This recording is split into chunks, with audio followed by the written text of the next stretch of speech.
guys, welcome back to my channel and welcome if you're new here. If you are new, my name is Shan from HomeWithShan over on Instagram. And in today's video, we're going to be doing a little, I guess, video that I wish I had watched before I became a mum. So if you guys don't know, I am a first-time mum to little baby George, who is 3 months old now. So basically, I had zero experience when it came to babies. I had no idea what I was doing, so I had to learn as I went along, and it was quite tough. So I thought I would come on here and show you guys all the things that I have learnt, or just a few things that I've learned anyway, some first time mum hacks or some first time mum tricks, tips, things that I've just learned that I'm sure are so obvious to so many people, but for me, first time mum with zero experience, it was not obvious. There are so many things that just make my life a lot easier because I know how to do them now. So I just wanted to do a little video basically including all of that. I even asked you guys over on Instagram if you had any tips and hacks or things that you've learned along the way that you think are useful, and I'm going to share loads of those in this video as well. So yeah, let's just crack on and get straight into the video. There's loads of stuff to come. This is not going to be one of those videos that is like, oh, use this paperclip for this and you'll magically like turning it into a hanger. It's not going to be one of those videos, okay? So it is going to be more of those things that are probably really obvious to people that know what they're doing, but for me they weren't. So that's what this video is going to be. Let's get into it, guys. Have a nightlight in your hallway because you're definitely going to be getting up in the night at some point and you want to be able to see where you're going. So having this in the hallway has actually helped me not trip down the stairs on several different occasions. So I definitely recommend popping one of these bad boys in your hallway. I'll link this one down below. Super cheap, very, very worth it.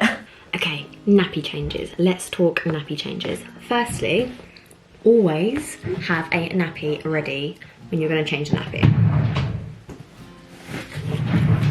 So I always get a nappy ready. These are just the ones from Aldi, by the way.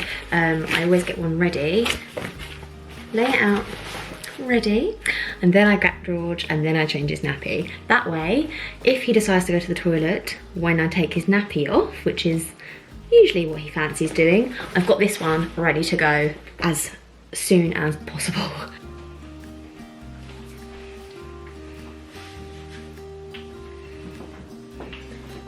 He's such a little jelly bean when he first wakes up. Anya, little jelly bean. I have just woken him up because he's overdue a bottle by like an hour, so he's going to be really grumpy. So I feel like I shouldn't film it because it's not fair, but I do want to tell you guys some of the mum hacks that I've learnt about nappy changes, because I swear these are the most important ones, aren't they, babe? Oh, darling. Ready? Obviously, I'm not going to show you actually changing his nappy. Let me do that, and then I'll show you a couple of the little hacks afterwards. One of the most important tricks is if you know it's a poo, get the wipes out beforehand. I usually go for about 5 wipes. Sometimes I need more, sometimes I need less, but 5 wipes I grab out of the pack beforehand if I know it's a poo, and then I have them to hand. Don't have to be faffing when I'm, you know, not got the most hygienic of fingers, for example. Obviously, then wash your hands thoroughly after. And then I use these tabs at the end to grab and make a little nappy parcel. Another thing that you guys might not know, I definitely didn't know this, is these vests actually roll down. So you see that these baby vests have these little flaps and they roll all the way down. So if you ever got like a poo explosion or you don't want to pull something over your baby's head, you can roll them down and they can go over the body instead, which is a massive bonus, isn't it? Isn't it? A really important thing to remember is to always have these frilly bits untucked so that there are no leaks. Can you put your foot down, please? So yeah, if these are untucked, then they actually can't leak, so that's good. Also, if you have a baby boy, like I do, then always point his little thing downwards rather than upwards, and then you'll be safe. Another tip that I would definitely say to you guys to do is get the Wonder Weeks app. So this app here is amazing. It is a paid app. You do have to pay for it. I think it's $3.99, slightly less maybe $2.99. I can't remember exactly, but I didn't want to pay that money. I didn't want to pay for an app. I hate paying for apps. I'm so cheap. But genuinely, it has helped me massively to understand George's development, and I feel like especially as you get to this age where he's like 3 months old, this is key for me to understand what's going on in George's little brain, things that I can do to help stimulate him and help him actually develop at the right rate and things like that. Obviously I don't want to obsess over all of the like milestones and stuff, but it is nice to see that he's on the right track. That's all I kind of want from this, and it also helps you to understand like why they might be a bit more fussy and what you can do to help combat that. So I genuinely really rate this app. It goes through all the different leaps. George is currently in the 4th leap, which is a very long leap. I think it's like a month long. Yeah, it's a month long, which is not good. But this app tells you exactly what is happening during that leap. So for example, like when he was a newborn, does everyone remember like when the babies had that really startled reflex? He doesn't even have that anymore. I knew that that was going to start to phase out because of this app. So there are loads of things. That was just one example, but I would really highly recommend getting that, guys. Another thing, if you need to get some stuff done and you're not sure what to do with your little one, they need entertaining, Baby Sensory on YouTube is amazing. And you know what, sometimes it's actually just quite nice to sit there with them and watch it with them, talk about what's going on in the videos, etc. Our favourite is Hey Bear Sensory, and we are going to watch some dancing fruit. Is that the broccoli?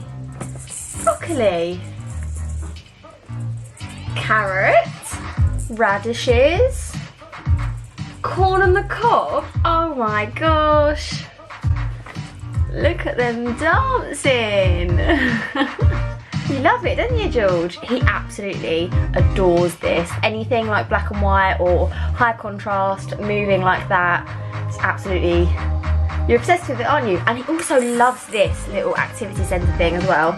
I'll link it down below, guys, because it's from Mamas and Papas and it's so nice. This is one of George's Christmas presents and he loves it.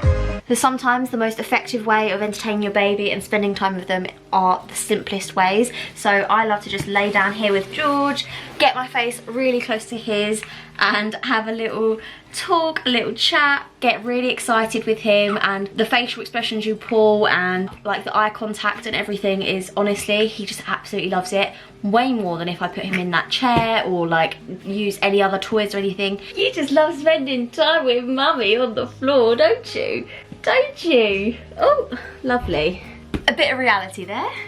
That brings me to my next tip though, is having muslins to hand at all times. Having an accessible box for all of George's toys in the living room that actually looks quite discreet and quite adult. So in here we've got loads of swaddles and blankets and stuff that I like to like drape over him or let him play with and things. I've also got a snail play mat in there, and then behind that I have his tummy time thing, but it's hidden behind this. So this one was just in his little box here. They are literally there all the time. And if you have any little spit ups, and I can get it straight away, can't I? Yeah, yes I can. Another really cool thing that these are really good for is in the bath. I like to put this in warm water, obviously the bath water, and then soak it in that and pop it over George's belly.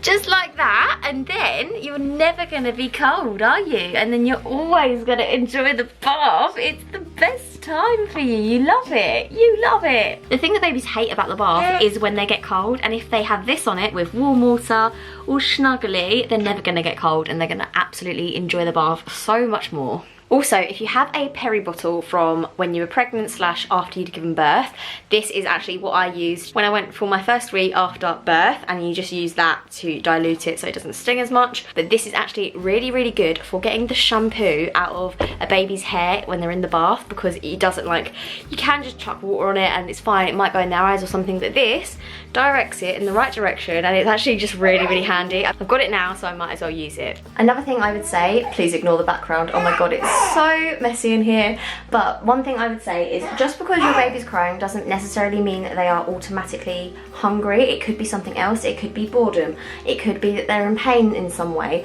So yeah, don't always necessarily think that they are hungry if they are not on schedule to be hungry, if that makes sense. If you're bottle feeding, that's a lot easier to say. Sometimes when George is like screaming or crying 2 hours after he's had a bottle, I don't automatically think it's feeding it, like he wants food now. I did always think that, like if he's crying, he's hungry, surely. but that's not always the case. So definitely check up on them in different ways. See if they're bored, see if they're in pain, see if they're too hot or too cold. Babies can have a lot that's wrong with them and they can't tell us what's wrong. Show your baby patterns. He is obsessed with these curtains and he loves the pattern in his room as well. You love them, didn't ya? Didn't ya? Yeah. Sometimes if George is due a bottle and we are having dinner, this is what our solution is. So our dinner's gonna be ready in a minute, for example. So George is just down here in his bouncer. He's got a swaddle blanket underneath his bottle and he's more than happy to eat this way. He's got his little bib underneath as well so that no dribble or anything gets onto his outfit or his clothes. Obviously, I am literally right here, so there is absolutely nothing to worry about. I am here if anything happens. I would never leave him like this on his own, but it's exactly the same as if I was holding him. This is how I would hold him. So he's more than happy to do it independently, and we can obviously eat our dinner in peace. So for me, this is one of the absolute revelations of being a bottle feeding mum, and this is the biggest tip that I have learned since being a mum. One really important thing, guys, is just don't sweat the small stuff. Things that used to matter to me really don't matter to me anymore. Things like having a tidy house and having everything in the right place and it all being perfect. It's just so not realistic. Please don't put that pressure on yourself to have everything amazing and tidy all the time, because it's not realistic. It's not going to happen. If you're worrying all about that stuff, then you're worrying about the wrong things. You should be worrying about this little nugget, or your little nugget, a hell of a lot more than you should with the housework and stuff like that. That can wait. Something that we're going to go and do in a minute is get out of the house. Oh my god, I cannot tell you how important that is for your sanity, but also for this little one and your little one as well. Getting out of the house and looking at new surroundings is so important. At the moment we have a little second-hand baby carrier and it's honestly been a lifesaver. Instead of taking the buggy out and stuff, I can just pop him literally in front of me. I'll pop a picture up here. I can just pop him in front of me. He can take in all of his surroundings and he absolutely loves it. So yeah, definitely a baby carrier or a baby sling will honestly make your life so much easier when you're going out and about, and it's definitely really important to get out and about. George loves it and I really feel a lot better once we've been out and about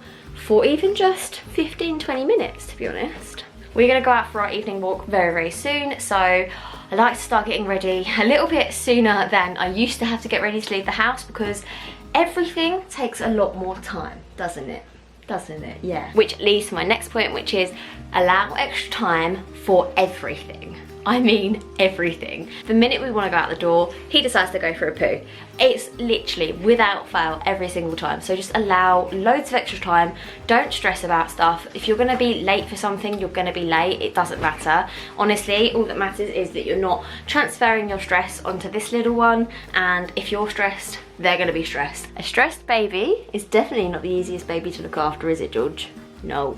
No, it's not. I find that routines and consistency are a massive, massive help for us. Obviously, there's always room for flexibility because this little one decides what we do and when we do it, don't ya? But some sort of routine is very, very helpful. So I know that George is roughly going to get up, but any time between 7:30 and 9:30, that's his general routine. So I'll make sure that I've got a bottle ready for him as soon as he wakes up. He'll then have his breakfast, be up for a little while, and then I will have my breakfast and a cup of tea. Then he'll go down for his morning nap 2 hours, always 2 hours after he's woken up, won't ya? Yeah. My next thing is sleep cues. So I like to let George know that it's nap time, for example, by giving these following sleep cues. I generally let him nap in the day in his cot, and then in the night time he sleeps in his crib.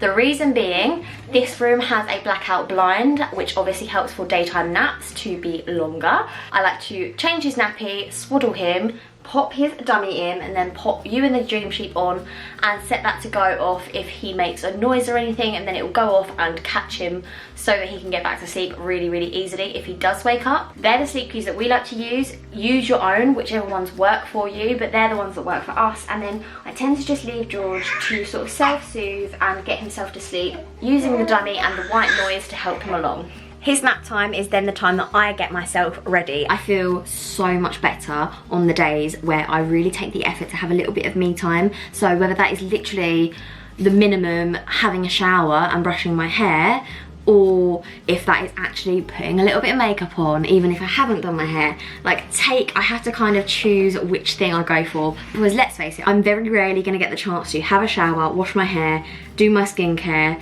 then put makeup on and fully dressed. Like, it's just not a realistic goal for me to do that unless I want to get up at like 6 in the morning before George gets up. I have other things that I want to get done. I want to do the washing, I want to, like, you know, make my bed and all these other things, as well as focus on George. But taking the time, whatever that is, whether that's literally a little bit of makeup, literally a little bit of lipstick, anything, it really makes a difference to you feeling put together and just ready to tackle the day. Genuinely, I know it's not necessarily a mum hack per se, but take that time. If you can get that time before they wake up or during their first nap of the day, definitely do it. If I hear that he's making some noises and stuff on the baby monitor, which we set up now, by the way, definitely recommend doing that. I just give it about 5 minutes before I go and interrupt, because normally he can self-soothe himself back to sleep using Ewan, the swaddle and everything. Just, it honestly doesn't allow him to just wake up like that. But sometimes, obviously, if he's really crying, of course, he needs a helping hand from mum. That's totally fine. Or maybe he's just not tired.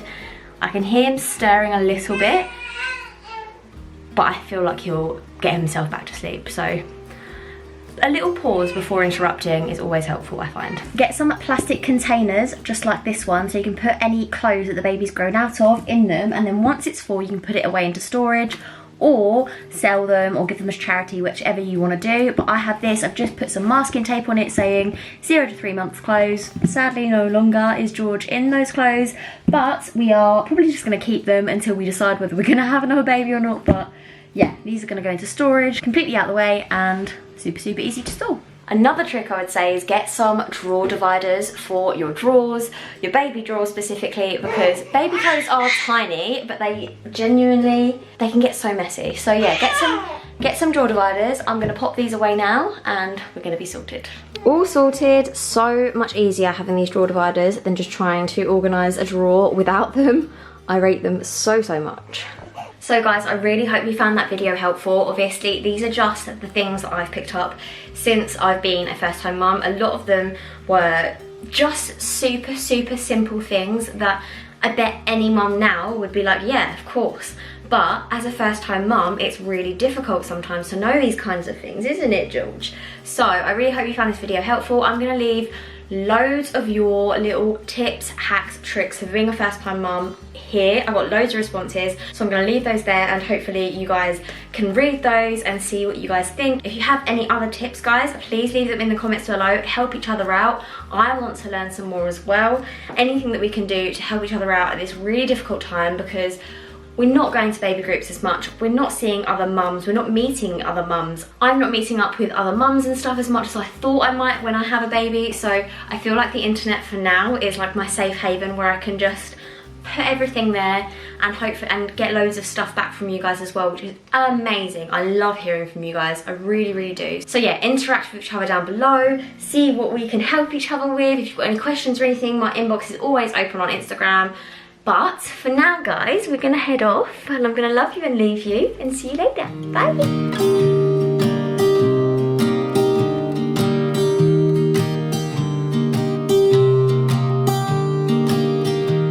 I was never the one to write up a song for just anyone. I was always the one to find myself lost in old conversations. Oh, 'cause I've always been told that things will unfold if you keep on waiting. But then you came along and proved me all wrong. I was so mistaken, 'cause you glue all the pieces back together. Yeah, you take all my wrongs and make them better.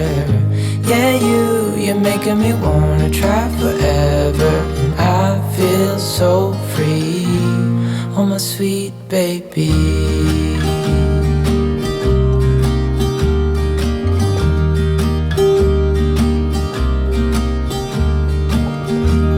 I was never the one to give up the ghost. No, I was so stuck. I kept on playing my part, wanting to give up 'cause nothing was changing. But with you it's so clear, and now that you're here I see colors in every spectrum. Guess I finally learned my